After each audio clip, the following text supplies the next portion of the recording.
As Hurricane Nate approaches the Gulf Coast, tens of thousands of Americans are turning to hurricane forecasts to understand the risks they face. But despite decades of improvements in meteorology, there is no perfect way to display that information to the public. Meteorologists have been interested in risk communication for many years, and an ongoing project is pairing their expertise with that of cognitive scientists to understand the strengths and weaknesses of different hurricane forecast displays. The newest paper from the project, published this week in the journal Cognitive Research Principles and Implications, offers more insight into how current displays can trip people up. The Cone of Uncertainty forecast for Hurricane Nate, as of October 7. National Hurricane Center. Keep up with this story and more by subscribing. No, we're really inspired to learn how people think about uncertainty, lead author Lace Padilla, a doctoral student at the University of Utah, told Newsweek. In this study, they focused on two different types of forecast displays: the so-called ensemble model, which shows individual lines for individual predicted paths, and the summary model, which shows one swath over which the hurricane might pass. If you've seen a forecast released by the National Hurricane Center, that's an example of the summary model, specifically known as Cone of Uncertainty visualization. It's been around for decades, but being a bit old-fashioned isn't necessarily a bad thing, since it means people who have lived in regions that often see hurricanes are pretty familiar with the format, Padilla says.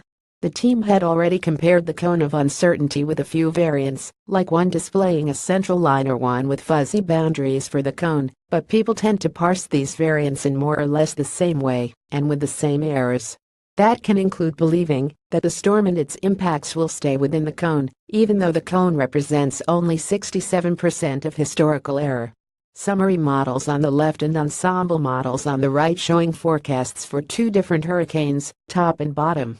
University of Utah. The ensemble model is newer and still somewhat less common, but depicts individual tracks from different forecast runs. Here, people tend to overemphasize the individual lines that make up the visualization. We were very surprised that people tended to focus on the one ensemble member that sort of hit their area of interest, Padilla says, like their home or business. If a line does happen to fall on that specific place, the authors found, people are more concerned than if individual tracks fall on either side of that particular point. That's really surprising, because the scientists that make these pick the number of lines they want to plot, so those lines don't represent all the possible paths, Padilla says. That means if the visualization cuts off at 20 paths and path number 21 would hit your hometown, you may underestimate the risk you face.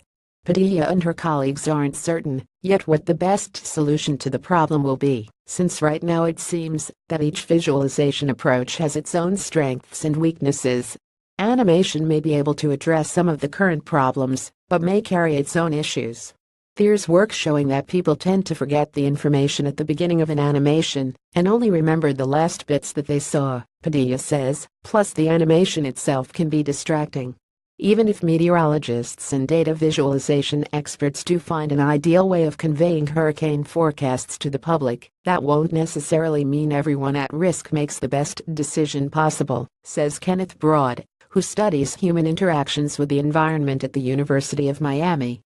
While the cone, for example, may be one piece of information, it's not the only one people take into account, Broad says, noting that social cues, like whether friends and neighbors are preparing for the storm, also affect decisions.